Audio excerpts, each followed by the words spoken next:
Bonjour mes élèves. On va attaquer aujourd'hui la relation entre le cycle ovarien et le cycle utérin. On a vu la dernière fois chaque cycle, de quoi il s'agit, qu'est-ce que ça veut dire ovarien, utérin. On a expliqué les phénomènes. Mais aujourd'hui, on va voir la relation entre les deux, le cycle ovarien et le cycle utérin chez la femme. D'accord? Je vous ai donné un exercice. On va le corriger au fur et à mesure. On va comprendre la relation entre les deux. D'accord? Vous avez le document illustre la relation entre le cycle ovarien et le cycle utérin et aussi comment l'ovaire contrôle l'activité de l'utérus. Voilà. Alors vous avez des listes 1, 2, 3 par lesquelles on va compléter les schémas que vous avez. D'accord? Vous avez ici trois schémas. Chaque liste, on va utiliser chaque liste pour chaque schéma. D'accord? Vous avez ici, en haut, vous avez deux casiers. D'accord? Vous avez ici ce qu'on appelle des follicules. Voilà. Alors, c'est la phase folliculaire. Jusqu'à ici, on a la phase folliculaire qui contient quoi? Il contient les follicules en croissance, sont des petits follicules, et puis jeunes follicules qui étaient matures, d'accord? Et puis vous avez une follicule mûre, d'accord? Qui contient quoi? Qui contient l'ovule.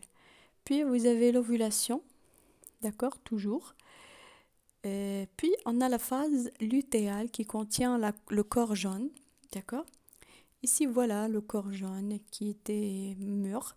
Et puis, on a une régression du corps jaune si on n'a pas une fécondation. Voilà. Alors, c'est ce qu'on appelle cycle ovarien. On a parlé de tout ça en détail dans les vidéos précédentes. Et ici, vous avez dans le deuxième schéma, vous avez le taux de quelque chose. Ou bien l'augmentation de, voilà, vous avez l'oestrogène et le progestérone, deux hormones sexuelles sécrétées par l'ovaire. Voilà. Alors, vous avez ici hormones. Alors, on a une sécrétion de l'oestrogène, d'accord? Lorsqu'on a une follicule qui était en train de se développer, on a l'oestrogène qui se sécrète. Puis, on a le progestérone. Le jour de l'ovulation, on a une augmentation de taux de progestérone. Puis, on a un pic d'oestrogène lorsque j'ai le corps jeune. J'ai un pic d'oestrogène. Et puis, vous avez ici, au fur et à mesure, on a une diminution de taux de ces deux hormones à la fin du cycle chez la femme. Puis, vous avez le dernier schéma. Vous avez l'endomètre. C'est-à-dire quoi, endomètre? C'est un tissu, ou bien ce sont des tissus richement vascularisés qui recouvrent quoi? Qui recouvrent la paroi de l'utérus. Vous avez ici la paroi de l'utérus qui contient des tissus vascularisés, c'est-à-dire qui contient des vaisseaux sanguins. D'accord? On appelle l'endomètre. Et puis vous avez l'endomètre et puis le myomètre. Cette partie-là s'appelle myomètre. Ce sont les muscles de l'utérus. عضلات ديال الرحم. D'accord? Puis vous avez ici l'évolution de la muqueuse utérine, c'est-à-dire l'endomètre. L'évolution, comment elle est évoluée au fur et à mesure. Puis vous avez les vaisseaux sanguins spirales. Ici, qu'est-ce qu'on a? Alors, on termine d'abord les mots. Puis, vous avez les glandes tubulaires. On a parlé la dernière fois des glandes tubulaires qui vont se développer aussi. Puis, vous avez ici de 1 jusqu'à 5, ce sont les règles. C'est le début du cycle, ce sont les règles. Puis, vous avez la phase prolifératrice, où on a une prolifération, un développement. D'accord? Et puis, la phase sécrétrice, on a une sécrétion. Sécrétrice, prolifératrice.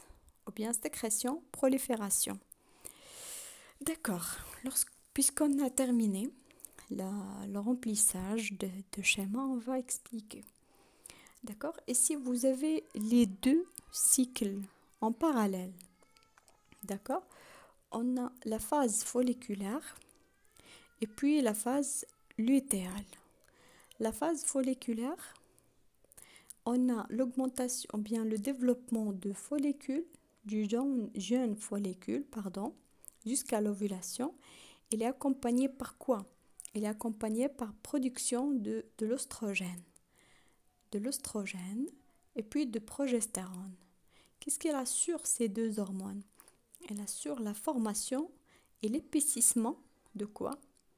De la muqueuse utérine. D'accord?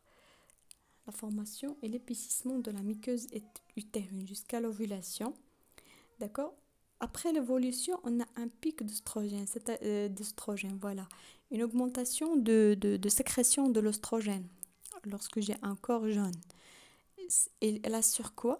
Elle assure l'épaississement qui était clair des glandes tubulaires, des vaisseaux sanguins, etc. D'accord?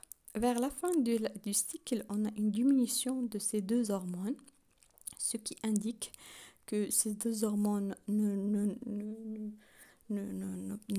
présentent pas une nutrition pour l'utérus, c'est-à-dire que la muqueuse de l'utérus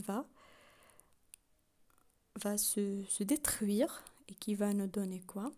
Les règles du deuxième cycle. Je vais lire la question de interpréter les documents, puis déduire la relation entre le cycle ovarien et le cycle utérin. Ce que j'ai expliqué tout à l'heure, que le document représente la relation entre le cycle ovarien et le cycle utérin. D'accord? Le premier jour des règles correspond à quoi? Correspond au premier jour du cycle utérin et aussi au premier jour de la phase folliculaire. Voilà. Vous avez ici le premier jour de règles. Il représente le premier jour quoi? De la phase folliculaire. D'accord? Qui se caractérise par quoi? Par le développement des follicules. Ces petites cavités qui se trouvent dans les ovaires contiennent quoi? Contient chacune une ovule mature. Un ovule mature. Dans la plupart des cas, un follicule prend le pas sur les autres. C'est-à-dire chaque mois, on a un follicule qui va devenir mûr et qui va nous donner un ovule. Permettant quoi? La maturation d'un ovocyte qui va devenir ovule, qui sera libéré, ce qui marque la fin de la phase folliculaire. Ici, lors de la libération de l'ovule, on a la fin de la phase folliculaire et le début de la phase lutéale. Bien. Et le début de la phase lutéinique. Parallèlement à ces modifications des follicules au niveau de l'ovaire, il y a une sécrétion des hormones, n'est-ce pas, l'oestrogène et le progestérone. On a l'oestrogène qui stimule le développement et la croissance de la muqueuse utérine. Première phase du cycle utérin. Alors, vous avez l'oestrogène qui stimule quoi? Le développement et la croissance de la muqueuse utérine. Voilà. Ici, on a l'oestrogène et la muqueuse utérine qui était en train de se développer. Alors, dans la première phase, ici, on a la deuxième phase. La deuxième phase appelée aussi la phase lutéale ou bien utérine.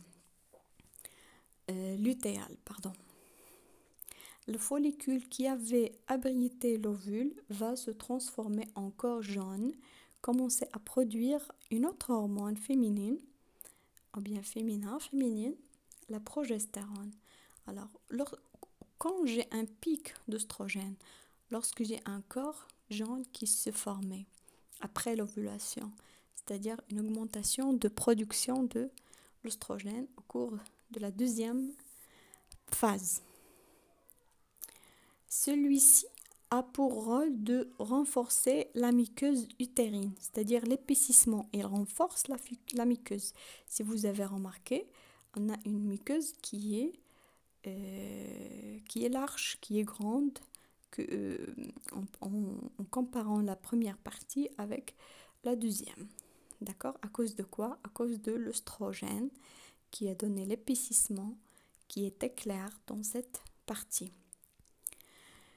Et puis, les taux de ces deux hormones augmentent progressivement et commencent à diminuer vers la fin du cycle. Voilà, on a une diminution vers la fin du cycle, dégénérescence du corps jaune. Dans le cas où il n'y a pas fécondation. D'accord? Si j'ai pas une fécondation, j'ai une diminution des hormones et puis la dégénérescence du corps jaune. Et puis la diminution, des deux hormones. Dans le cas où il n'y a pas fécondation. En conséquence, la paroi utérine qui n'est plus alimentée par ces hormones, lorsque j'ai une diminution, puisque j'ai une diminution de taux de ces deux hormones, va commencer à se détacher. Ces morceaux de muqueuse sont évacués vers l'extérieur. C'est le premier jour des règles. Voilà.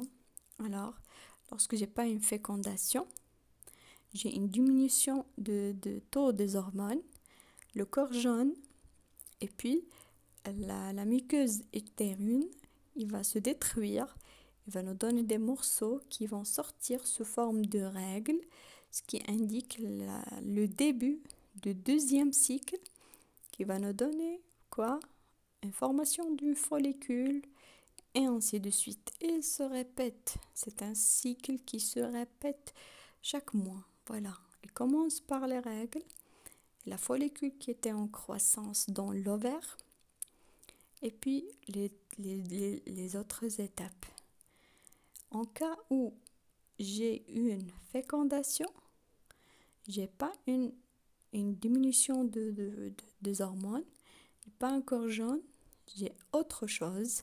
On va voir par la suite la grossesse, etc. J'espère que vous avez compris. Ce qui concerne la dernière question, c'est-à-dire le bilan, c'est vous qui vont me donner le bilan. Si vous avez compris, sinon, si vous avez des questions, n'hésitez pas. Merci, au revoir.